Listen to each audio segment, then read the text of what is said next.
Hello students. तो आज हम आगे कंटिन्यू करते हैं। अपनी बुक आप निकाल लीजिए और देखिए circuit diagram. A circuit consist of various components such as load, source of current, electrical measuring devices, keys, resistors etcetera. जो सर्किट डायग्राम होता है वो बहुत सारी चीज़ों से मिलके बनता है। उसमें बहुत सारे कंपोनेंट्स होते हैं, यानी सर्किट के बहुत सारे पार्ट है। आप ये कह सकते हो जो सर्किट है वो कई चीज़ों से जुड़कर बना हुआ है। वो कंपोनेंट्स कहलाते हैं जिन चीज़ों से जुड़कर सर्किट तैयार होता है। तो वो आपके load, source of current, electrical measuring devices, keys, resistors, इस तरह की बहुत सारी चीज़ें हो सकती है एक सर्किट में। जो हमारे पास कनेक्टिंग वायर्स वो भी होगी इसमें।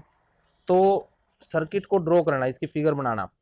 आप अगर रियल फिगर बनाएं कि रियल में पहले अगर मान लो एक सर्किट में फैन है तो आपको फैन ड्रॉ करके दिखाना, बल्ब है तो बल्ब ड्रॉ करके दिखाना, फ्रिज है तो फ्रिज ड्रॉ करके दिखाना।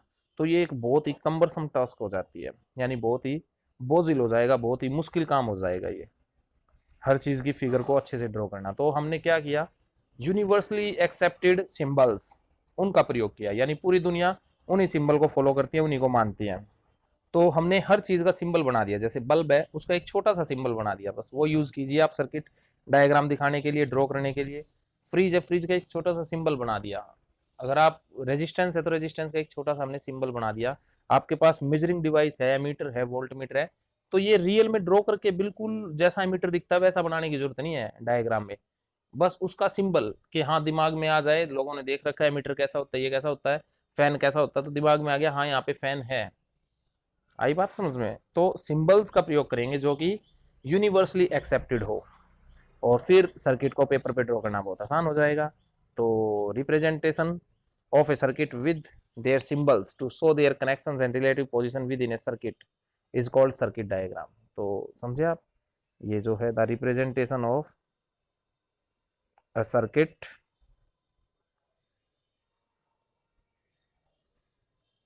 तो एक जो सर्किट है उसे रिप्रेजेंट करते हैं आप कैसे, विद देयर सिंबल्स, और उसमें कनेक्शंस दिखाएंगे और उनकी रिलेटिव पोजीशंस दिखाएंगे।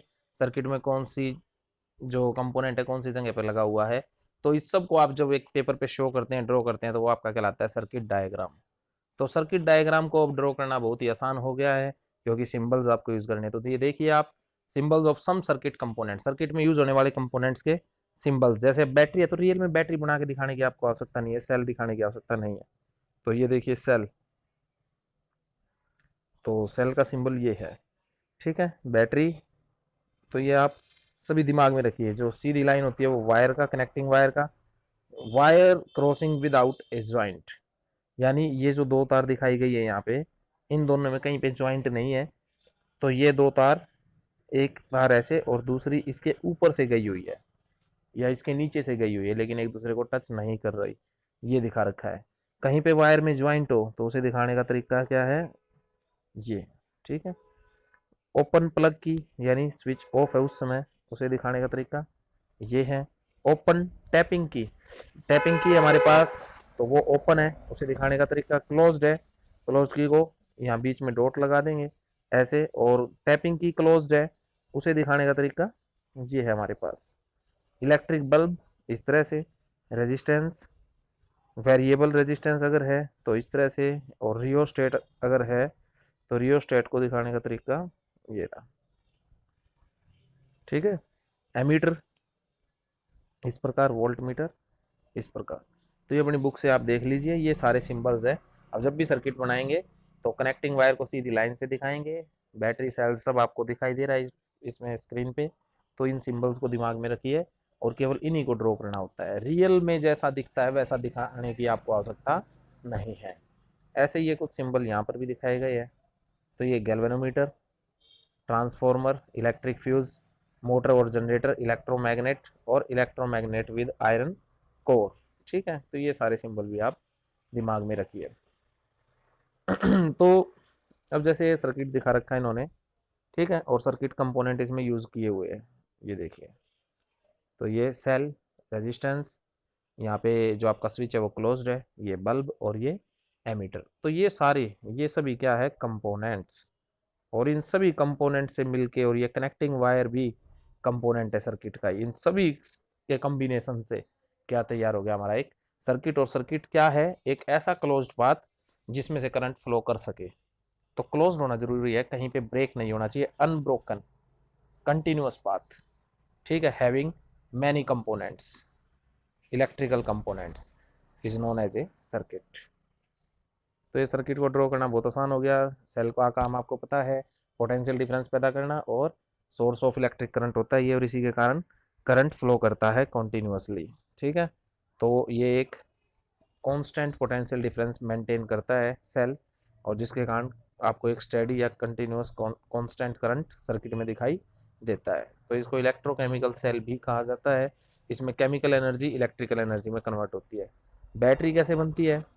दो या दो से अधिक सेल्स सीरीज में जोड़ दीजिए, उससे आपकी बैटरी बन जाएगी, ठीक है। सीरीज जोड़ने का मतलब है पॉजिटिव टर्मिनल एक सेल का दूसरे की नेगेटिव टर्मिनल से कनेक्टेड हो। तो कुछ इस तरह से, ये टर्मिनल पॉजिटिव, ये अगला नेगेटिव, फिर पॉजिटिव फिर नेगेटिव, तो प्लस माइनस इस तरह से, इस तरह से इनको ज्वाइन कर दीजिए आप, ये आपकी हो जाएगी सेल तैयार। तो ये यहाँ दिखा रखा है बहुत अच्छे से।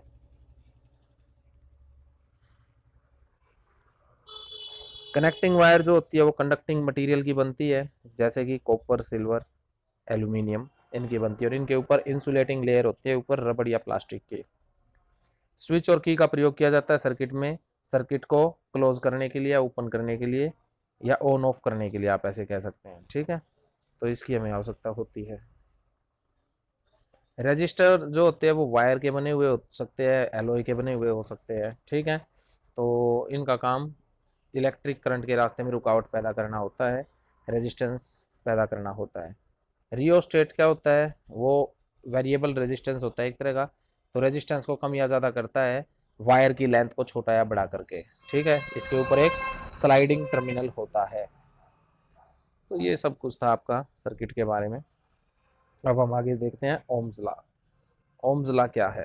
तो देखिए आप, ओम साइंटिस्ट का नाम है।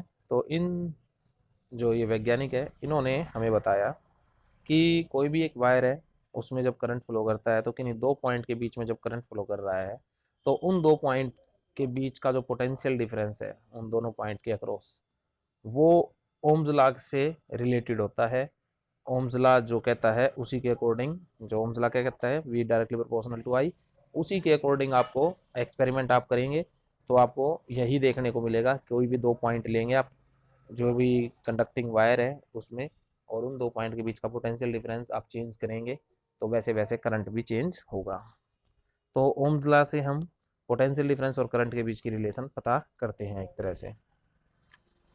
तो ओम्स लॉ कहता क्या है? ओम्स लॉ कहता है the electric current flowing through a metallic wire is directly proportional to the potential difference across its ends. कोई भी एक मेटेलिक वायर है, उसके दो एंड है, कोई भी चीज़ होगी, जैसे कोई एक लकड़ी है तो उसका एक किनारा ये, एक ये, ऐसी ही कोई वायर है तो उसका भी ये किनारा ये रहा, एक किनारा ये रहा। तो इन दो किनारों से आप कोई भी एक सेल जोड़ दीजिए, बैटरी जोड़ दीजिए, तो ये पॉइंट ए और बी हो जाएंगे, और इन दो पॉइंट के बीच में एक पोटेंशियल डिफरेंस मेंटेन्ड है।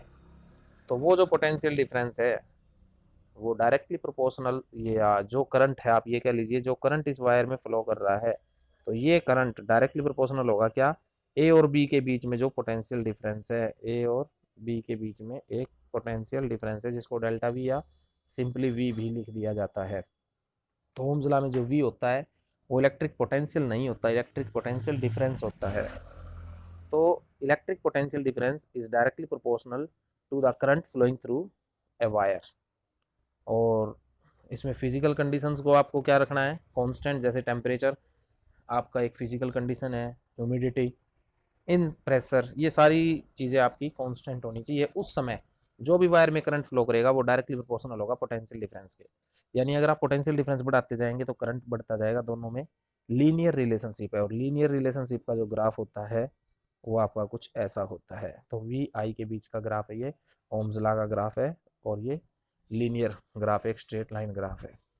तो वी डायरेक्टली प्रोपोर्शनल टू आई, और फिर कांस्टेंट यहाँ पे लगेगा इक्वेट करने के लिए, अगर इक्वल का साइन करना है तो ये जो कांस्टेंट है आर, ये कांस्टेंट ऑफ प्रोपोर्शनैलिटी है, और इसी का नाम रखा गया है रेजिस्टेंस। तो ये किसी एक गिवन टेम्परेचर पर ये वैल्यू है। अगर आप टेम्परेचर चेंज कर देंगे तो रेजिस्टेंस चेंज हो जाएगा। तो रेजिस्टेंस टेम्परेचर पे डिपेंड करता है। तो किसी एक पर्टिकुलर टेम्परेचर पे रेजिस्टेंस को हम कैसे डिफाइन करेंगे? तो at a particular temperature resistance of a conductor is property of conductor that resist any flow of electric current through the conductor। तो रेजिस्टेंस कंडक्टर की वो प्रॉपर्टी है जो कंडक्टर में से करंट के फ्लो को रोकती है। इसकी यूनिट आपकी ओम होगी। तो ये हमने रिस्पेक्ट दी है, जो हमारे वैज्ञानिक है जॉर्ज साइमन ओम, उनके रिस्पेक्ट के लिए हमने इसकी जो यूनिट है वो ओम बना दी। तो ये जर्मन फिजिसिस्ट थे ओम। तो V is equal to I R, तो R is equal to V by I. अब देखिए V और I की हम यूनिट ऑलरेडी जानते हैं। V पोटेंशियल डिफरेंस वोल्ट में होता है, I एम्पियर में। तो अगर 1 वोल्ट पोटेंशियल डिफरेंस लगा दिया जाए और किसी वायर में 1 एम्पियर करंट फ्लो करने लग जाए तो उस वायर का जो रेजिस्टेंस है वो आपका कहलाएगा 1 ओम। क्योंकि R को 1 ओम पुट कर दीजिए, V को 1, I को 1, तो 1 1 सब कुछ 1 हो गया। तो 1 ओम इज इक्वल टू आया कब? 1 ओम कब हमने कहा? यानी आप ये कह लीजिए R को तो 1 ओम पुट ना भी करो, अभी इसको भूल जाओ। हमने इसको 1 रख दिया, इसको 1 रख दिया, तो automatic answer 1 volt by ampere आया। तो वोल्ट बाय एम्पियर इसका नाम है ओम। ठीक है, तो ऑटोमेटिक 1 ओम आ गया। तो 1 ओम क्या हुआ? जब भी कोई कंडक्टर है उसका रेजिस्टेंस 1 ओम कहलाएगा अगर उसमें 1 एम्पियर करंट फ्लो कर रहा है कि नहीं दो पॉइंट के बीच में 1 वोल्ट पोटेंशियल डिफरेंस लगाने पर। उन्हीं दो पॉइंट के अक्रॉस 1 वोल्ट पोटेंशियल डिफरेंस है और उन्हीं दो पॉइंट के बीच में 1 एम्पियर करंट फ्लो करने लगा, तो हम कहेंगे इन दो पॉइंट के बीच में जो ये कंडक्टर रेजिस्टेंस ऑफर कर पा रहा है वो 1 ओम ऑफर कर पा रहा है। तो resistance in a conductor arises due to attraction between atoms and free electrons. तो समझिए भाई ये क्या कहा, कॉज ऑफ रेजिस्टेंस बता रहा है। रेजिस्टेंस होता क्यों है? जब भी इलेक्ट्रॉन मूव करते हैं तो जो एटम है उस मेटल के कंडक्टर के वो इलेक्ट्रॉन्स को अट्रैक्ट करते हैं। तो अट्रैक्ट करने से एक तरह से मोशन को रोक रहे हैं, ये इलेक्ट्रॉन के फ्लो को कम कर रहे हैं। कुछ कोलिजन्स भी होते हैं, इलेक्ट्रॉन इलेक्ट्रॉन्स के भी कोलिजन होते हैं, रिपल्सन भी होता है। तो ये सारी चीज मिलके कहीं ना कहीं कुछ रुकावट पैदा करती है इलेक्ट्रॉन्स के फ्लो में, और इसी का नाम क्या रख दिया गया? रेजिस्टेंस। तो जिस कंडक्टर का रेजिस्टेंस लो है वो कंडक्टर, ये जिस मटेरियल का रेजिस्टेंस लो है वो कंडक्टर कहलाता है, जिसका हाई है वो इंसुलेटर कहलाता है। और जो एप्रिसिएबल रेजिस्टेंस यानी काफी रेजिस्टेंस पैदा कर दे सर्किट में उस चीज को रजिस्टर कहा जाता है। ओम्स लॉ को वेरीफाई किया अगर आपको करना हो तो ये सारे मटेरियल आप अपनी बुक से पढ़ लीजिए। कम से कम ये 4 या 5 इनको सेल चाहिए, एमीटर वोल्ट मीटर चाहिए, एक सूटेबल रेजिस्टेंस चाहिए, मान लेते हैं 5 ओम का, प्लग की और कनेक्टिंग वायर्स चाहिए। अब समझिए आप इसको कैसे करेंगे। तो ये देखिए, ये रेजिस्टेंस हमने लगा दिया इसके अक्रॉस हमने वोल्ट मीटर लगा दिया, सीरीज में एमीटर लगा दिया। तो ये पैरेलल में है और ये सीरीज में है। ये हमने की लगा दी, ये हमारी 4 या 5 सेल है और ये हमारी वायर है और ये मूवेबल है, यानी ये वायर हमारे हाथ में है। इसको हम चाहें तो यहाँ टच कर लें, चाहे यहाँ टच कर ले, चाहे यहाँ, चाहे यहाँ। तो अलग अलग पॉइंट पे हम टच करेंगे तो हम सेल की संख्या को कम या ज़्यादा कर सकते हैं सर्किट में। अगर हमने मान लो यहाँ टच किया, हमने इस जगह टच किया तो सर्किट में कितनी सेल आई? केवल एक। देखिए ये सर्किट बन गया ना, इधर गया, इधर से आया, इधर ये एक ही सेल आई। अगर हमने इसको यहाँ कर दिया तो सेल में सर्किट में कितनी सेल आ गई? 2। यहाँ कर दिया तो 3। तो आप सेल की संख्या को कम या ज़्यादा कर सकते हैं, ये एक ऐसा सेटअप है। तो यहाँ पे करने पे एक सेल आएगी, यहाँ पे करने पे 2, यहाँ पे 3 और यहाँ पे चारों सर्किट का पार्ट बन जाएगी। तो अब देखिए इसमें करना क्या है, आप पहले ये जो आपकी वायर है उसे यहाँ कनेक्ट कर दीजिए। यहाँ कनेक्ट करने के बाद यहाँ पे स्विच ऑन कर दीजिए। स्विच ऑन हमने कर दिया, ये लो। अब स्विच ऑन कर दिया तो करंट फ्लो करने लगा। अब ए देख लीजिए, यानी करंट कितना, एमीटर आपको करंट की वैल्यू देगा, वोल्ट मीटर आपको वोल्टेज की वैल्यू दे देगा। तो V और I आपने माप लिया, लिख लीजिए V1 I1। फिर दूसरी सेल लीजिए, फिर आपका यहाँ पे V2 मिल जाएगा और यहाँ पे I2, फिर तीसरी को इंक्लूड कर दीजिए, फिर V3 I3, फिर चौथी सेल को सर्किट में इंक्लूड कर दीजिए V4 I4। सारी वैल्यूज देखिए इनको और सभी का V बटे I निकालिए। तो V1 by I1, V2 by I2, V3 by I3, V4 by I4। तो आपको ऐसे R1 R2 R3 R4 मिलेगा। और आप देखेंगे हर केस में जो R है वो कांस्टेंट है, R अप्रोक्सीमेटली सेम वैल्यू आ रही है। और V और I का ग्राफ ड्रॉ कीजिए तो आपको लीनियर ग्राफ मिलेगा, यहाँ पे स्ट्रेट लाइन ग्राफ ये देखिए। तो V1 के लिए I1, V2 के लिए I2, V3 के लिए I3, V4 के लिए I4। तो ये एक स्ट्रेट लाइन ग्राफ आपको मिलेगा। तो यहाँ से हमारा ओम्स लॉ वेरीफाई हो जाता है। इसका स्लोप निकाल दीजिए इस ग्राफ का, तो आप देखेंगे delta I by delta we आएगा, और ये तो वी बटे आई का उल्टा है, तो इसको 1 बाय रेजिस्टेंस आप कह सकते हैं, और 1 बाय रेजिस्टेंस को एक नया नाम दे दिया कंडक्टेंस। ठीक है ना। तो रेजिस्टेंस जिसका ये कम होगा उसकी कंडक्टेंस ज़्यादा होगी, इनवर्स रिलेशन है दोनों में, यानी वो अच्छा कंडक्टर होगा। ये है सुपर कंडक्टर। क्या होते हैं ये समझिए। जब हम बहुत ही कम टेम्परेचर करते जाते हैं तो एलॉय और कंडक्टर टेम्परेचर कम करने पे उनका रेजिस्टेंस घटता जाता है। तो एक समय एक ऐसा टेम्परेचर आ जाता है जिस टेम्परेचर पे आके रेजिस्टेंस बिल्कुल जीरो हो जाता है। उस टेम्परेचर को कहते हैं क्रिटिकल टेम्परेचर, और उस क्रिटिकल टेम्परेचर पर जो भी मटेरियल आपके पास है वो मटेरियल आपका सुपर कंडक्टर बन जाता है। क्लियर। तो ये मरकरी का बताया हुआ है 4.2 केल्विन क्रिटिकल टेम्परेचर है। इस पर आपकी मरकरी मरकरी जो लिक्विड फॉर्म में वो आपकी सुपर कंडक्टर बन जाती है। उसका कोई रेजिस्टेंस नहीं रहता, एनर्जी का कोई लॉस नहीं होता, कोई रेजिस्टेंस नहीं रहता, यानी रेजिस्टेंस जीरो हो जाता है। तो ना ही तो कोई हीट लॉस होता, एनर्जी का कोई लॉस नहीं होता, और ये बहुत ही एफिशिएंट होते हैं सुपर कंडक्टर इलेक्ट्रिसिटी को ट्रांसफ़र करने में। तो बहुत अच्छे मटेरियल है ये, मतलब बहुत अच्छी चीज़ है। अगर ये हमें नॉर्मल रूम टेम्परेचर पर मिल जाए तो हमारे बहुत सारे काम आसान हो जाएंगे। तो आज हम यहीं तक करते हैं बच्चों, नेक्स्ट हम कल करेंगे। कोई प्रॉब्लम हो तो ज़रूर व्हाट्सअप करना।